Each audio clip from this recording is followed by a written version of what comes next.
Welcome to Business Coaching Secrets with Karl Bryan. If you want to attract new high-end coaching clients, fill live events, and build a wildly profitable coaching practice where business owners pay, stay, and refer, you've come to the right place. In this podcast, Karl provides his keys to the kingdom for finding and signing high-paying clients and building the coaching business of your dreams. Here we go. Ladies and gentlemen, boys and girls, coaches around the world, welcome to another episode of Business Coaching Secrets. It is your boy, the Road Dog, with none other than the man, the myth, the living legend, Dr. Karl Bryan, not a real doctor, but maybe. Karl Bryan, welcome to the show. Yo, Road Dog, you're pumped today. I like it. Dang, energy there, bud. You know what? You know what it is, quite honestly? It is, I did an event last Friday, so a few days ago, and, call me crazy, Karl, but every time I do an event, I get a new client, and I'm like, why am I not doing this multiple times a week? I don't understand. Like, literally so check this out. You want to hear a crazy story? Yeah. I had one guy show up.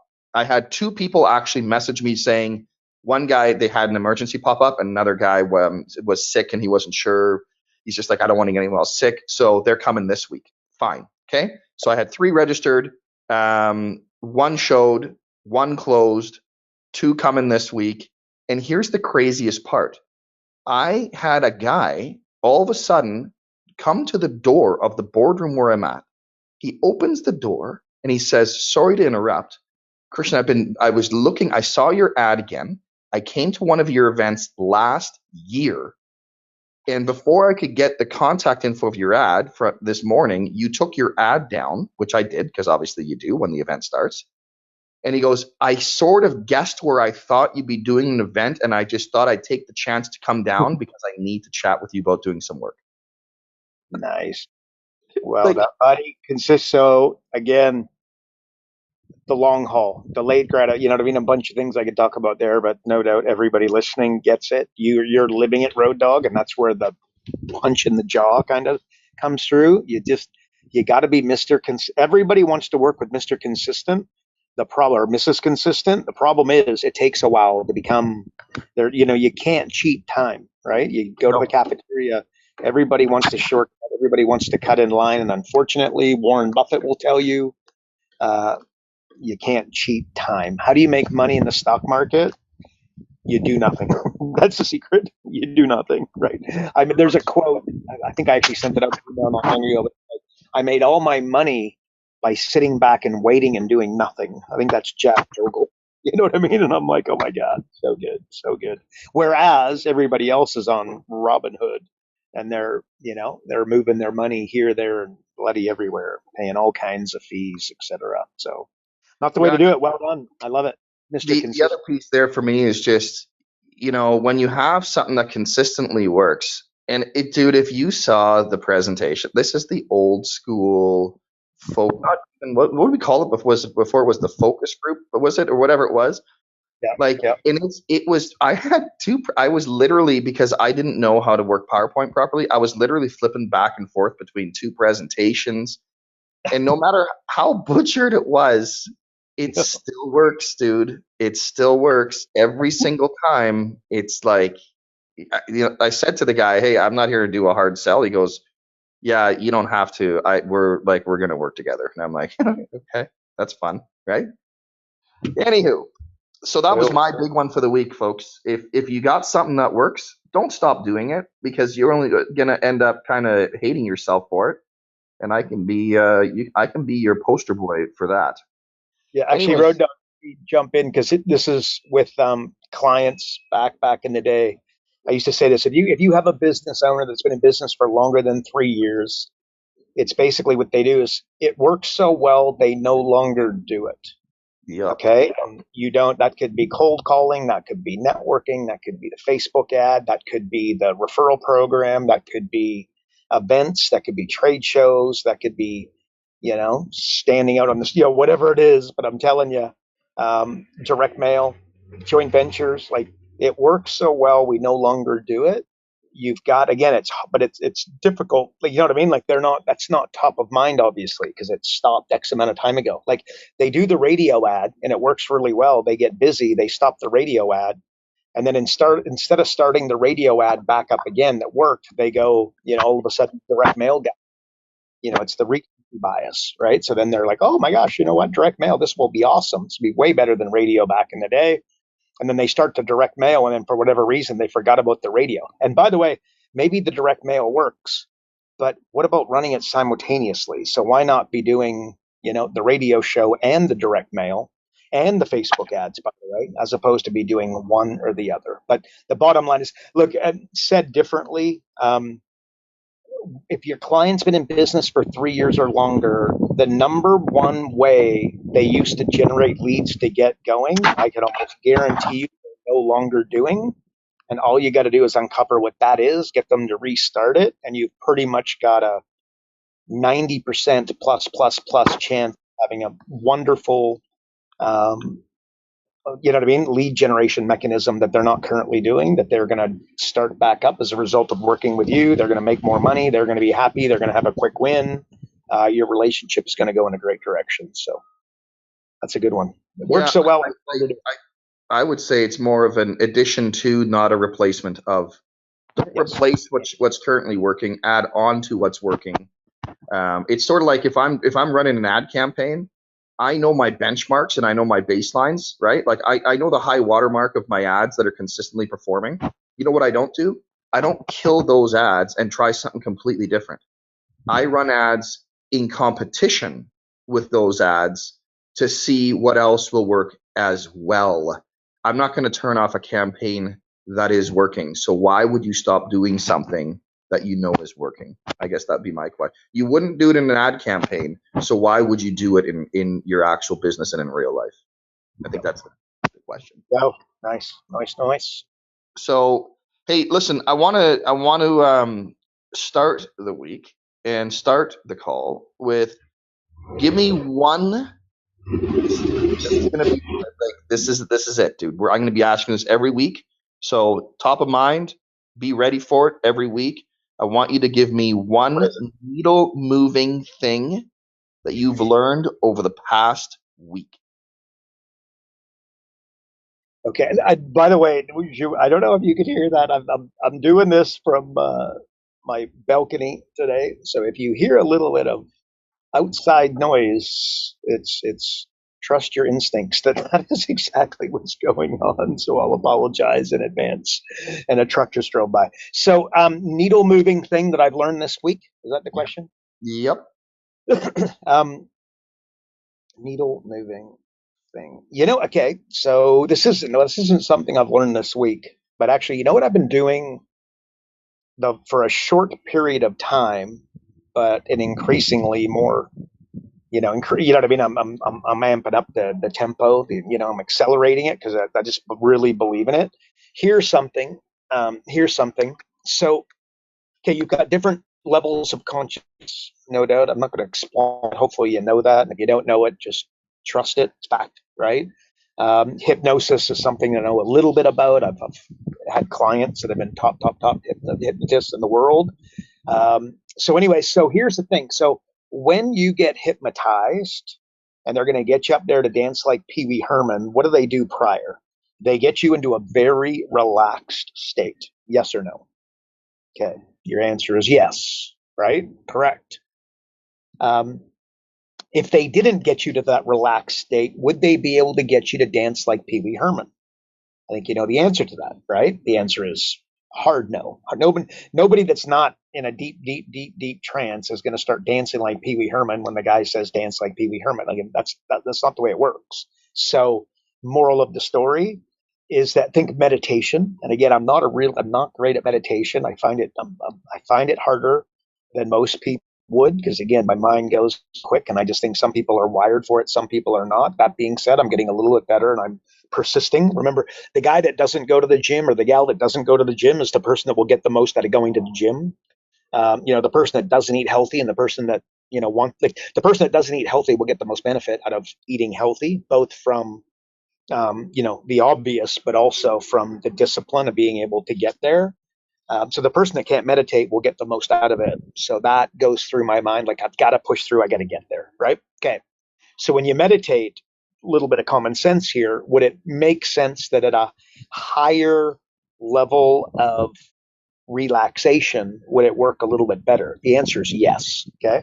I want you to think about the problem with meditation is you often fall asleep.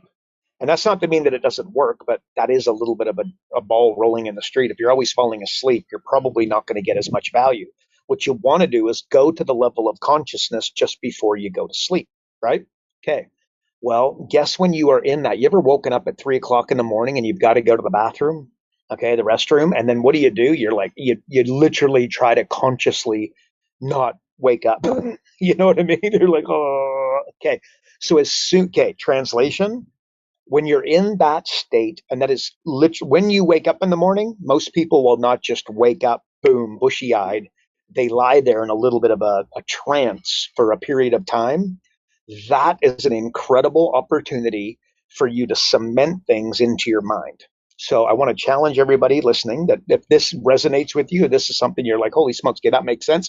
And by the way, just before you fall asleep also, but that's significantly harder. If you're going to do that, just do the meditation thing and get as deep as you can without falling asleep would be the goal. But as soon as you wake up in the morning, I want to challenge you to create 3 questions, right? Like, why is it so easy for me to fill my local live events each week? Would be a great question for you, Road Dog, and anybody looking to do live events. And ask yourself that question repeatedly in that hypnotic trance. First thing, because what do most people do? They wake up in the morning, and what's the first thing that they do? What's the first thing that they grab? And the answer is their phone. And I just, again, please, if that's you, stop that. And that means that you've got to put your phone somewhere else when you go to bed so that you don't even have the urge to do it, because it's a bit of a pattern. But anyway, so don't do that. So what I want you to do is you want to wake up in the morning and I want you to have 3 canned questions. My questions, Road Dog's questions, and your questions are going to be slightly different. It might be something as easy as, why is it so easy for me to make connections and friends so easily, right? And by the way, so easily, and then like all the time, and different catchphrases like that, starting now. Little things like that will put it more like urgent in your mind. But the bottom line is, why is it so easy for me to fill my local live events each week? And then give yourself 3 questions, and maybe you want all 3 to be business related, but maybe you want to have one business question that's critical. Why is it so easy for me to accomplish my goal of $25,000 a month of recurring revenue from new high-end coaching clients? And then I'd probably put a starting now or all the time on the end of that, but that didn't work the way I worded it.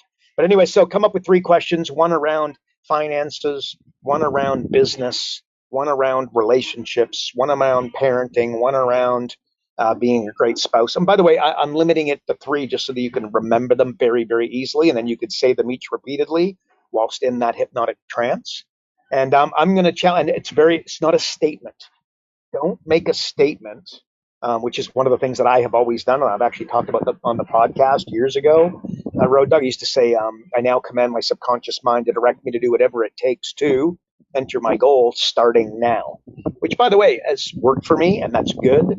I'm here to tell you that the question approach I have found to be significantly more impactful. So I'm going to leave that one there. I think it's a great idea. I think it's all the coaches could do it. I think you could do it with all of your clients. And I think everybody wakes up in the morning and it's, I'm going to say 90% of the population. I've got no idea, but I'm going to say 90% of the population do not wake up straight away, bushy-eyed and or bushy-tailed, or bright-eyed and bushy-tailed.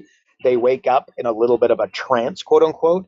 Use that opportunity to cement your goals and the direction in which you're going to go by asking yourself a question as though it's already happened. Why is it so easy for me to make? Why is it so easy for me to make, keep, and multiply money all the time? Right? That could be another example of a question you could ask yourself. So, Shoots, that is not necessarily something I've learned this week, but something I have been increasing over the last period of time, and I really like it. I've been doing it, and the results seem to be kind of good. So there you go. What do you think? The Zen Master strikes again, folks. Here he is. It's Yeah. unreal. Oh my God. When do we start the chanting and all that stuff? Is that coming in an upcoming episode, or how does that work? Be careful. Be careful. Okay, listen. I asked something on the pre-show, and you thought, no, no, no, no, no. This is going to provide value to a lot more folks than just the pre-show audience. So, my question to you was in regards to problems and problem solving. So we always all like everybody faces adversity and everybody has problems and issues that come up in their lives. And as I said to you in the pre-show, obviously there's the the expression of God doesn't give anyone a problem that he doesn't feel that you can actually handle. Then I've also heard a lot of stuff of the best way to look at problems is to make them really small, or in contrast, make yourself much larger than the problem. That the problem then just appears to be small and easily dealt with. So my question to you was, because I know you're all about mental models and frameworks, when you're faced with adversity, when you're faced with a problem head on, and sometimes, as you and I both know, dude, like sometimes problems just seem huge, right? Like this big hairy thing that you're like, oh man, how am I going to deal with this? And it's all time and mentally consuming. Do Yep. you have a way that you deal with problems to move past them quickly? Okay. Yes. Actually, you know what? And this might be so. Today, I believe 36 years ago, I came home from school, and my big brother. I came home from school to the news that my big brother had passed away, which you can imagine that wasn't a lot of fun as a young man, ripe old age of 16. Ouchie, ouchie, ouchie.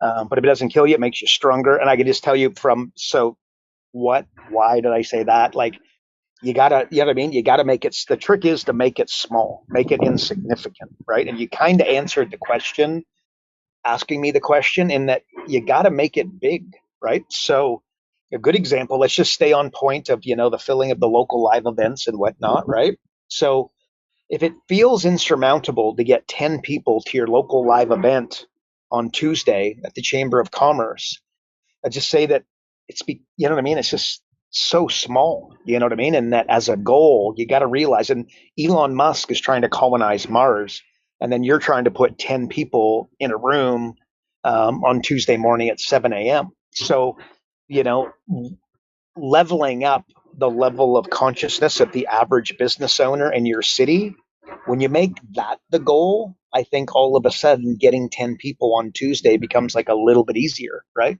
Like Dan Sullivan say, if you want to make the present better, you got to make the future bigger. And I would parlay that into if you want to make the problem smaller, you got to make the goal significantly bigger. Like you're right, just by making the goal bigger, you automatically make the the issue at hand smaller. And by the way, so another level, try put 100 people in the room and then screw it up royally, and you will end up with 10. You know what I mean? You just got to make it. You've got to make it bigger, and then that may or may not land with everybody. So I would go to like, why are you doing it? Like, what does it mean? Remember, again, when I do a fast, instead of having a plan, which I do have a plan, but I write a bunch of reasons why I want to follow through on the fast. So when I feel like a chocolate bar, I feel like look, it's long enough. Do you know what I mean? Like bailing out on my fast, I go to my phone or I go to my list of reasons why, and magically I don't feel like the chocolate bar. You know what I mean? You could imagine those why. I mean, like being able to touch, being able to touch my toes in my daughter's wedding kind of thing, being able to, my daughter just turned 11 years old, being at her wedding of sound mind and body big time. You know what I mean? And that, by the way, my goal is significantly better than, being of sound mind and body. But anyway, that's my answer, Shoots. You just, show me the massive goal and show me the reasons why. There you go. That's my answer, Shoots. How to do. Love it. No, that's good. It is good, right? By shrinking it down. It's when he said he's trying to colonize Mars and you're trying to get 10 people in the room, it's like, oh boy.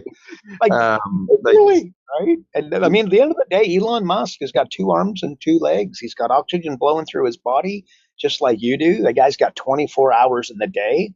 And the reality, and when you speak to somebody, so I'm going to like imagine you're going to call the accountant, you're going to call the business broker, you're going to call the promotional company, you're going to call the gals that work at the chamber. Well, if you talk to them about your massive goal of getting 10 people there every single week, there's going to be one level of,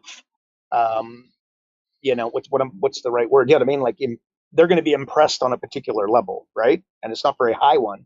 When you tell them that your goal is to raise the level of consciousness of the average business owner, because you're dogmatic with the fact that marriages break up from a lack of money over a lack of love, and that entrepreneurs get separated and divorced at a significantly higher rate, than the average couple. And this is something that you plan to combat. And then, notwithstanding the depression, the mom, dad in the fetal position for a period of time when the business isn't going so well, and then the divorce, and then the suicide and the attempted suicide. I mean, when you start talking about things like that, I think you get people a little more, you know what I mean? Like people just get engaged at a slightly higher level, and no doubt that's obvious. But that's the so when Elon Musk, he says he wants to colonize Mars. I mean, and by the way, everybody should read Elon Musk's book, right? Like it's got examples of this everywhere where, he's going to an earnings call or he's going to a meeting or whatever. And he goes, look, we've got to talk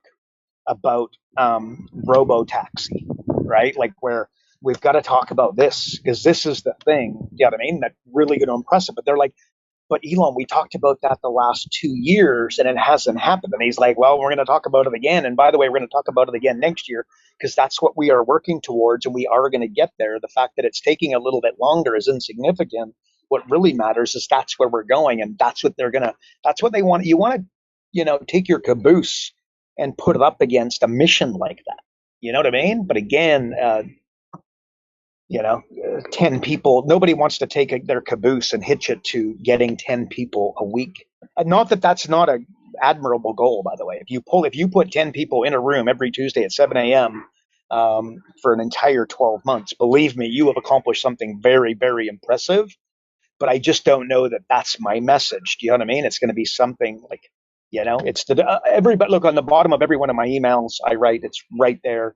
Marriages break up from a lack of money over lack of love. When I speak to people, they talk about that. Again, I talk about how we are like ambulance drivers. A business coach, we save lives.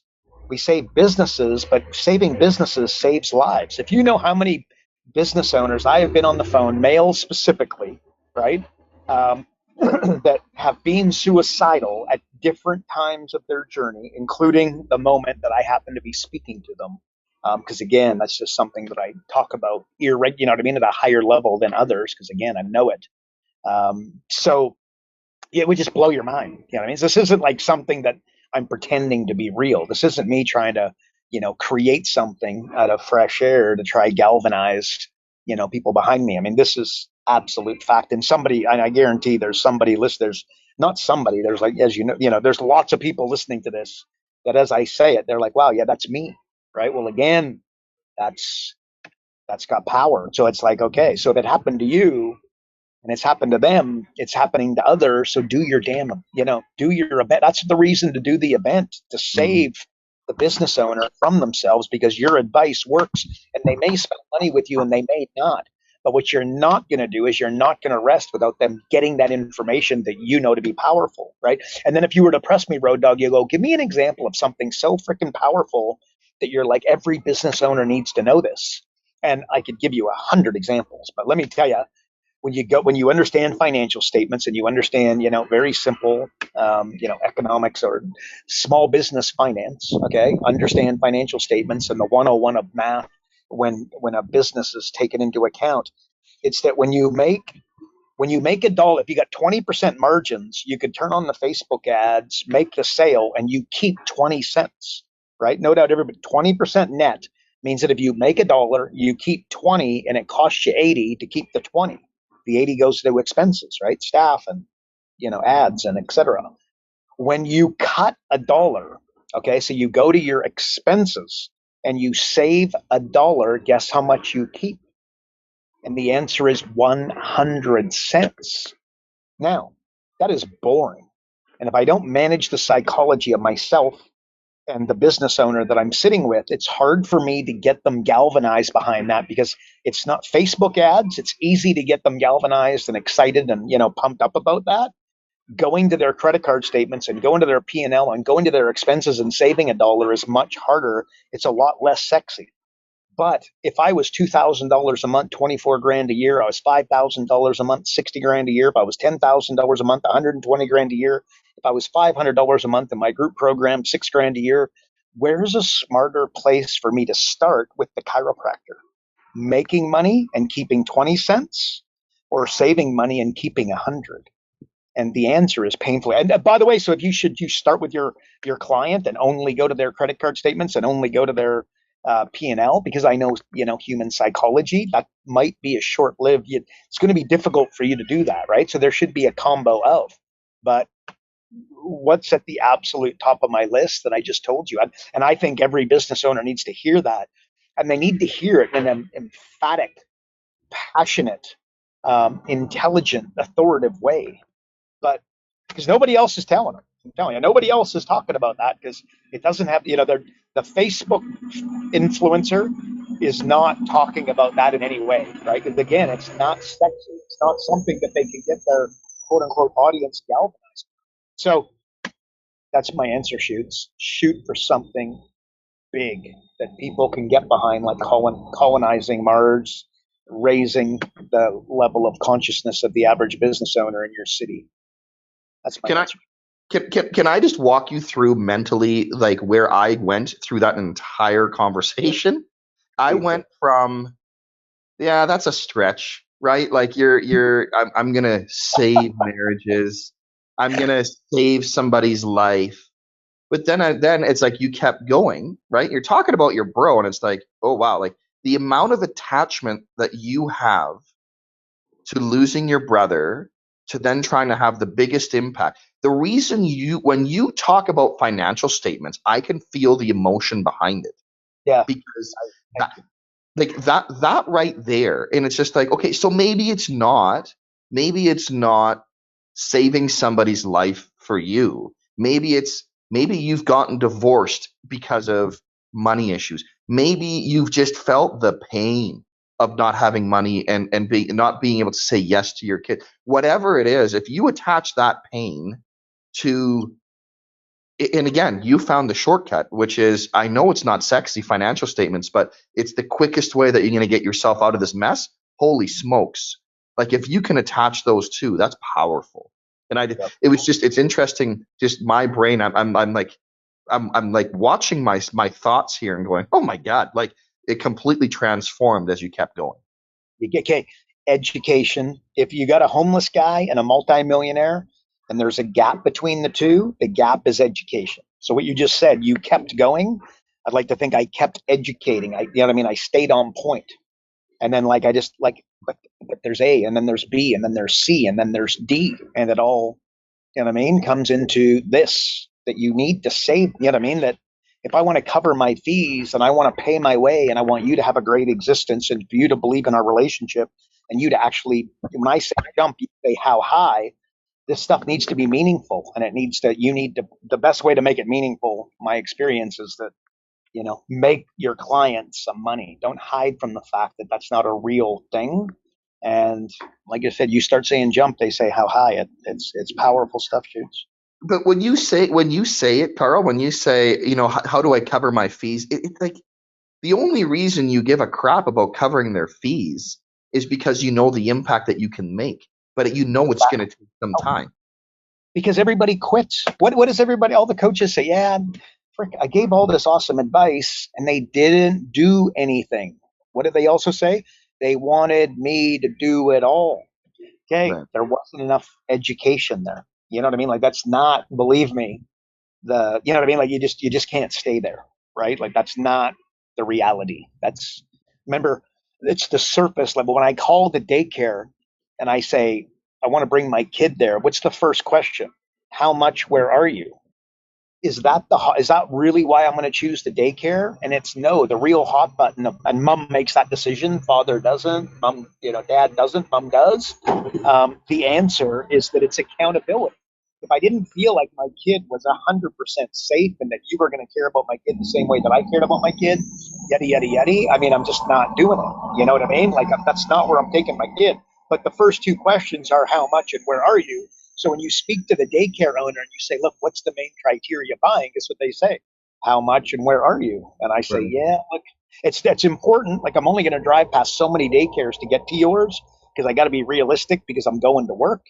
But strictly speaking, and how do you do that? So think of a web watch. If one daycare has a web watch and then the other one hasn't, they can watch their kid. And by the way, I'm missing my kid wildly throughout the day when I could log on my iPad, watch the kid playing with others, interacting with others, in the common room and yada, yada, yada.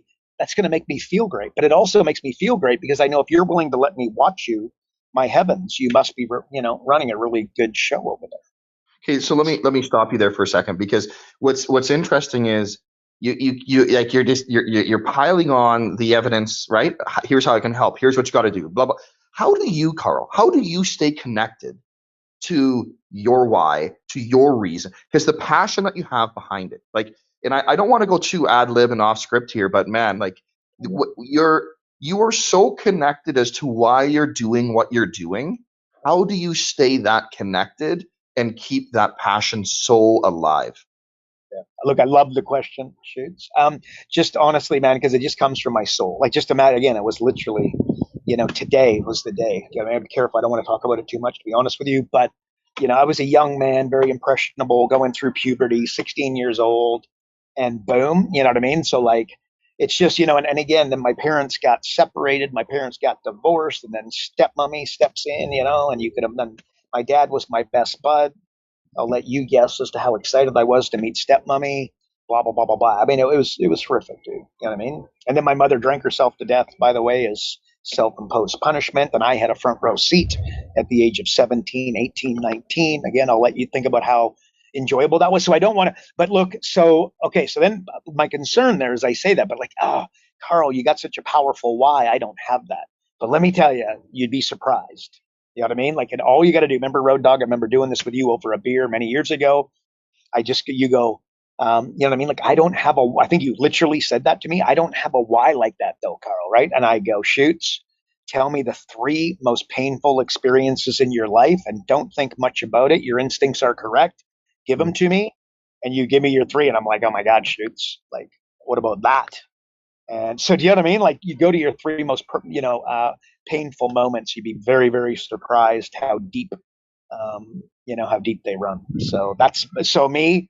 It's real. It's raw. It's there, and it ain't going away. You know what I mean? So I love it. You know what? I'm glad. I'm glad we went there, and I'm glad I found out that you didn't start puberty until you were 16. So that's wonderful. Late bloomer, folks. Late bloomer. Anywho, hey, listen. Just trying to lighten the mood here, buds. Like this is how we roll. I've heard you say before, and again, this flies in the face of one of my favorite movies with Michael J. Fox. They're saying of no. What was it now? Saying no. What was it? Saying no to being the secret to success. Great movie. The secret to secret to is that secret success? Is that it? That's the movie. Secret to my success. Don't tell me that you didn't love that movie, Shoots. I did. Michael J. Fox, good Canadian boy, by the way. Oh my God. Yeah, love Michael J. Fox. Yeah, there you go. I remember that movie, man. That was. Anyways, that was good. So, okay, hang on. I'm sorry. So you got saying. So what am I answering? So saying no. Yes, to being the secret to success. Yeah. Okay. Well, Warren Buffett. Look, growth. What does he say? Growth is yes. Success is no. The reality is, especially if you're a people pleaser, which is just horrific for being an entrepreneur, you got to, grow. You got to evolve out of that, and you will do. But you got to, if you can't identify the problem, you can't solve it, right? You got to be able to define it clearly. But there's another. No is a decision. Yes is a responsibility. I think when you start framing it up in that, in that way, I think that there could be a lot of power there. So yeah, yes is a responsibility. So again, when you start seeing it in that manner, it's like, whoa, whoa, whoa, whoa, whoa, whoa, whoa, take a sec, right? So just don't. And here's a rule. right? Again, rules, rules, first principles of hockey, first principles of football, first principles of chess, the rule book, right? So again, what are your personal rules? It's a good chance you don't have any. I want to think about that. But the rule is that I never make a decision, on that phone call in something that's going to cost me time, right? Because what I don't want to do is I don't believe in, like making big decisions quickly is a superpower. So let's be careful with that one. But you'll need to, be, you know what I mean? You have to be intellectually powerful enough to be able to disseminate between what should be decided on and what should not. And maybe it's just a conversation around big rocks, medium-sized rocks, and little rocks, right? Like making little rock decisions can really zap you of your time. So I don't know. Yeah, I mean, make a little bit of a rule around that. Like, okay, spending money, right? Whenever you're going to go and buy something, and whether it's big, like the new car, or it's something else, maybe what you want to do is just agree that you will make the decision quickly, but you're going to do it in 7 days from today. And why would that be? So you don't get caught up in the emotion of it all. And that might be right for you, and it might be wrong for you, but at the end of the day, that could create a framework that people could get their head around with the money thing. But I will tell you this: yes is a responsibility, no is a decision. I think I've been told that's got a lot of power, right? Like, look, shoot, that's like in business, right? You can do. We had an internal, big internal call, on Friday with my company, and one of the things I said, look, we can do anything, but we can't do everything, right? You can accomplish anything, but you can't do everything. So what do? You got to say no to a lot in order to say yes to this. And by saying yes to something, you're saying no to something else, right? Think of family time and, time with your kids. Anyway, so, and look, last shoots, I'll throw it back to you, is that what people do is they manage their to-do list. So you've got a to-do list, and no doubt, if you've been in coaching for any period of time, you know where I'm going with this, and that you're not getting through your to-do list. I'm not getting through my to-do list. Road Dog's not getting through his to-do list. So to think you're gonna is crazy, right? So what you got to do is take your to-do list, and let's assume it's got 15 things on it, and you got to identify the top 3. And the way that you do that is like which ones will knock over some of the other things. Like if I accomplish this, what knocks over the other stuff, quote unquote, right? But the reality is, to manage a to-do list it's the wrong restraint. What's the real restraint? And it's time, and that would be your calendar. As a rule, instead of thinking about time, think about your calendar. So everything should be calendarized, including phone calls and breaks and walks, and if you're going surfing, whatever it is that you're going to be doing, it should be calendarized in a perfect world. And then you're carving out time for it. You could literally live off of a calendar. But what's important is that people are managing the wrong restraint, and that if you're looking at your to-do list, you should be really looking at your calendar, because that's where the restraint is. Is there a limit to the number of to-dos I could put on my list? And the answer is, clearly a hard no. Is there a limit of things that I could put onto my calendar? And the answer is hard yes. And it's right there in 24 hours. And presuming I want to do, 10 hours a day, well, there's my hard stop. Manage that. So, saying no, growth is yes, success is no, is what Warren Buffett says. And I think that's got a lot of power. If you're saying yes to too many things, you're probably growing, and that might feel good in the short term. But how many small profitable companies have become big unprofitable companies? Ridiculously common, and not where you want to probably end up. So that's my answer, Shoots. That's my answer. Love it. So leadership, all that. Just another question, perhaps we'll slot in for next week. I think they just keep coming up, because so you're leading your team in terms of, okay, well, and I love that. No is a decision, but yes is a responsibility. Like, that is math. I am writing that down and looking at that every day. But so a question from maybe next week would be, how do you decide what to say no to, and how do you decide what to say yes to, right? Because that would be a massive game changer. It's just having that framework of, well, hold on, here's what we're going to, before we just arbitrarily say yes and no to things, having a process and a framework to run through. I'd love to dive into your mind as to what that looks like. But perhaps for another time.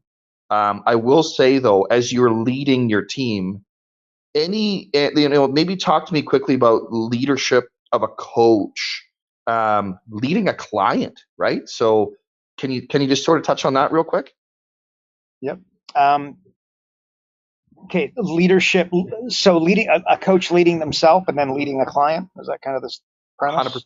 100%. Well, first step of a leader is to define reality, right? That would be the little red arrow. You are here, right? That's the first step of a leader. The ultimate asset of a leader. It's not drive, it's not skill, it's not charisma or self-assuredness. It's clarity, right? Clarity. But the hardest thing you will ever do, the hardest thing your company will ever do, the hardest thing that you will do with your small business owners, provide them clarity, right? So just think again, LA to New York. If you know you're in LA and you know you need to get to New York, if you're driving, there's going to be detours and accidents. And at the end of the day, you just got to get there. So you'll take your detour and get back on track, right? If you're flying, as you know, like an airplane's constantly going on and off, on and off, on and off, the route. So that's, you know what I mean? Like think about that. When you can provide clarity, that's got leadership written all over it. I might throw in, I've said this a lot lately, but I'll continue to, and we get a lot of positive feedback about it, but it's like a man who, how do I word it? When you need nothing, you can be controlled by nothing.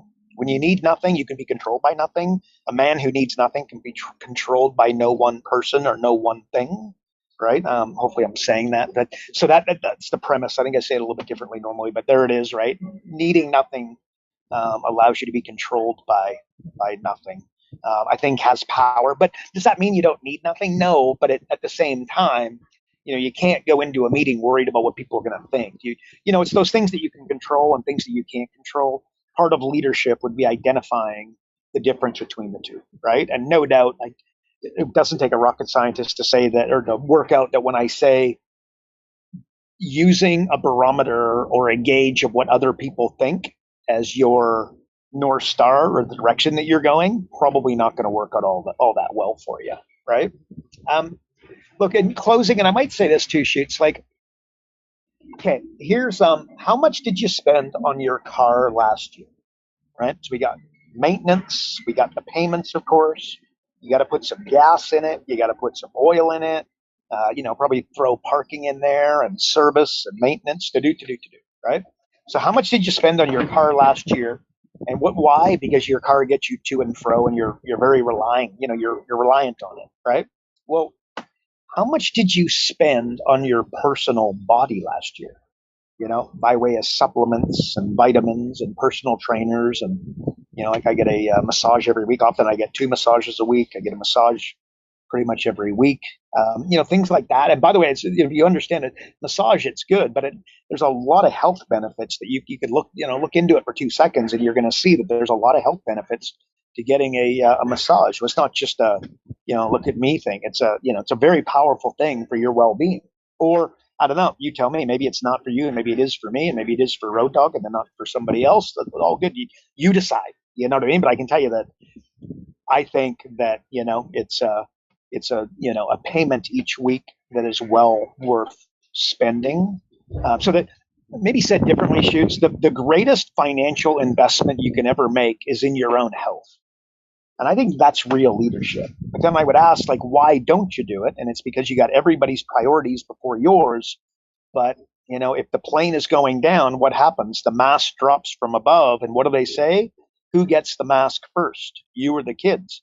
And the answer is you. You know what I mean? So you want to be a great dad. You want to be a great mother. You want to be a great entrepreneur. You want to be a great leader, which is the question. I think that putting that mask on yourself and looking after your own health is super important. And notwithstanding financial investment, Charlie Munger lived to 99. May he rest in peace. And Warren Buffett, I don't know where he's at, but he's mid-90s going strong. They both say time and time again that one of the number one reasons why they're so wealthy is one thing and one thing only. And we talked about it earlier, just time, right? Like, you live to your mid 90s and you have assets and you don't sell them, you're going to look real good. But of course, what do people do? They sell them. But So what do they say? Like, don't quote me on this, but it's like 95% of Warren Buffett's wealth came after his 50th birthday. Like, think about that, right? And like, where are you? You know what I mean? You might be at 45 and you might be at 60, but let me tell you, 95% or roughly 95% of Warren Buffett's wealth, and it might be more than that, by the way, as I think about it. He made after his 50th birthday. I think that's got huge power. But leading your own physical well-being. I don't know that falls under the leadership conversation, but could sound a little bit platitudinal. But I would challenge anybody, if you really want to inspire people around you. Like I quit drink. When I say I quit drinking, I always like to be careful with that, because if I have a beer, it's all of a sudden that I'm going against. But I'm roughly, I don't even know where I'm at because I'm not sitting there counting the days. But I'm at like 8 months ish, maybe a little over, maybe just a little bit short, but quite a bit. But I can see a lot of people talking to me in a way where I can tell, you know what I mean, that they're, I don't know, impressed is the wrong word, but like they think it's kind of cool. And they probably wouldn't mind that, going on that journey themselves for a period of time.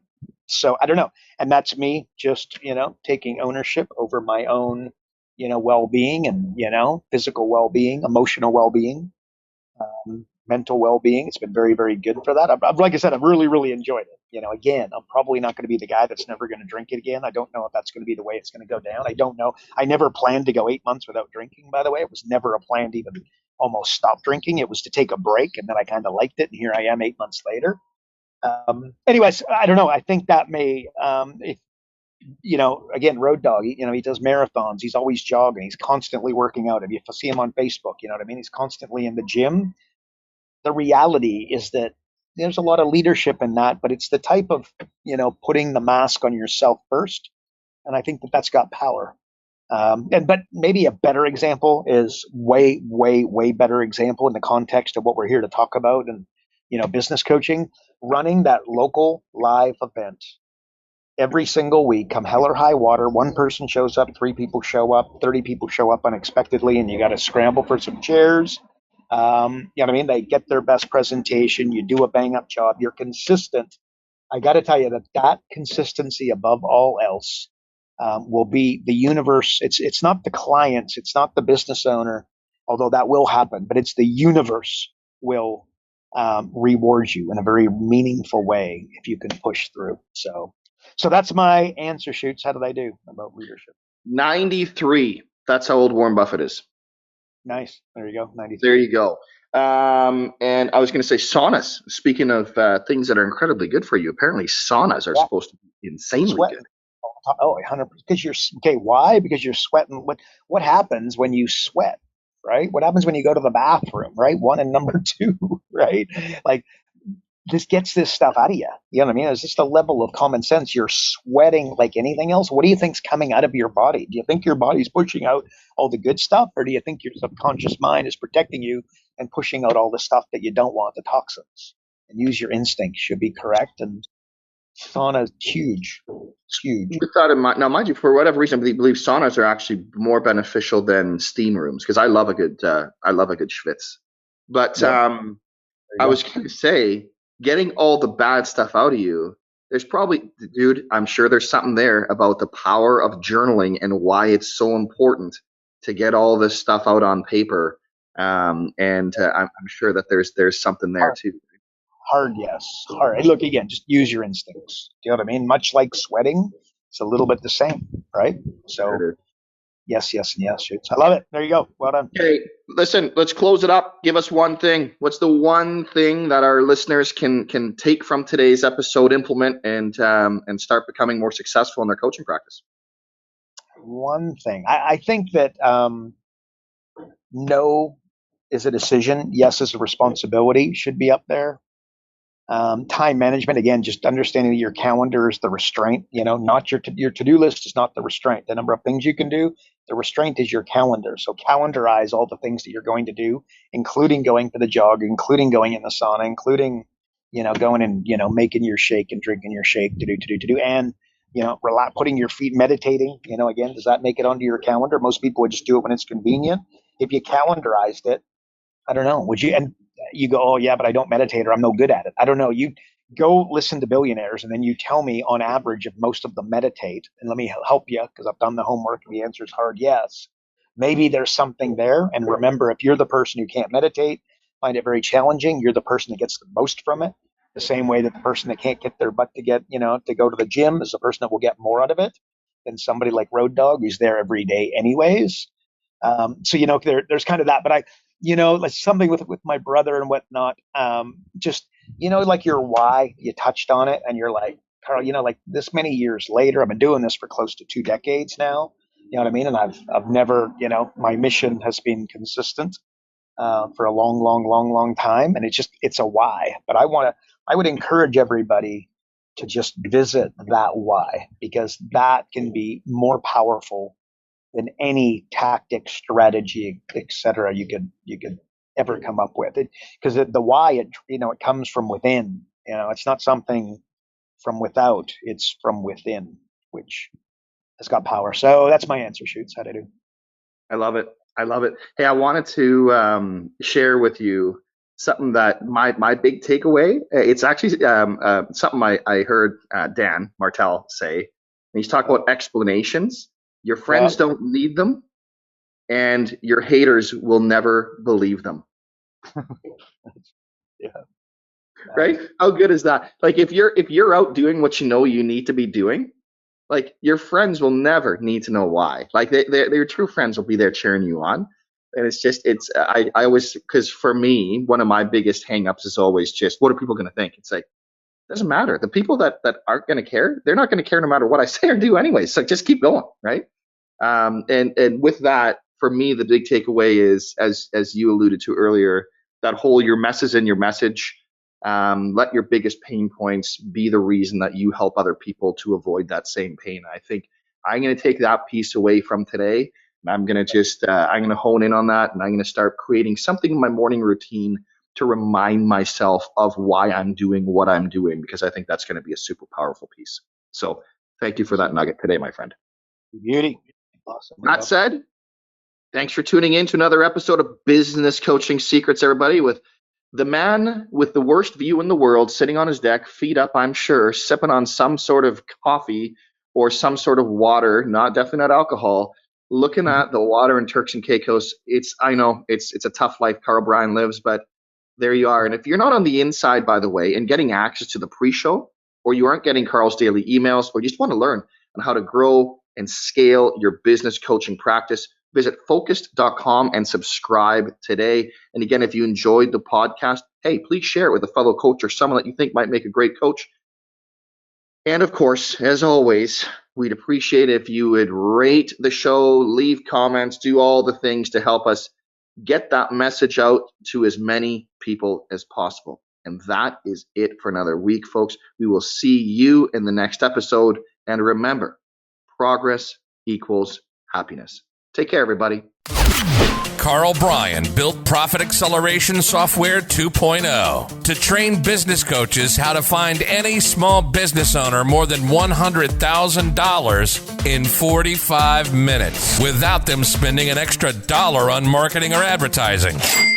This becomes a business coach's superpower. So as a business coach, you'll never again have to worry about working with business owners that can't afford your high-end coaching fees. Check us out at focused.com.